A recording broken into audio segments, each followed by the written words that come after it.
जम्मू काश्मीर पहलगाम आतंकी आक्रमण घटना सामना को आसिला आतंकवादी प्रथम फटो। आक्रमण मुद्रारे थिबा जणे आतंकवादी प्रथम फटो सामना को आसीछि। हाथ में बंधुक धरी अंधाधुन गुली चलाउथिबार फटो देखिबाकु मिलिछि। सेहिपरि एही आक्रमण रे सामिल 3 आतंकवादी स्केच जारी होइछि। आसिफ फौजी, सुलेमान शाह एवं अबू तल्लार स्केच जारी होइछि।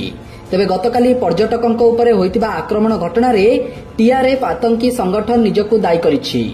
द रेजिस्टेंस फ्रंट बा टीआरएफ आतंकी संगठन हेउछि मोस्ट वांटेड आतंकवादी ग्रुप लश्कर ए तोयबार एक बड़ विंग।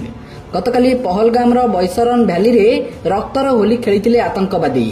जम्मू काश्मीर पहलगाम रे पर्यटकों को टार्गेट करी आखिबुझा गुलीमार करथिले। एथिरे 27 जनक मृत्यु होइछि।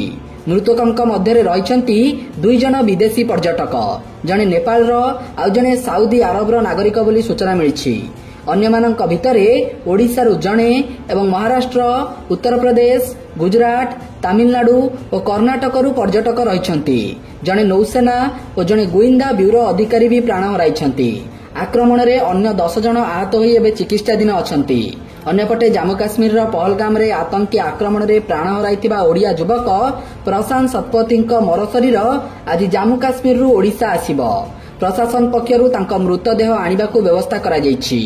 आज अपराह्न 2:35 रे तांको मृतदेह को श्रीनगर रु दिल्ली परे राति 9:45 रे दिल्ली रु भुवनेश्वर अणाजिब। एनै दिल्ली स्थित रेसिडेंट कमिश्नर सूचना दैछंती। सेपटे पहलगाम हमला को नहीं आज संध्या 6टारे बसिब सीसीएस बैठक। सुरक्षा संबंधित कैबिनेट बैठक डकाइछंती प्रधानमंत्री मोदी। एही बैठक रे आक्रमण विरोध रे कठोर निष्पत्ति निया जाय पारे बोली कहा जाउछि।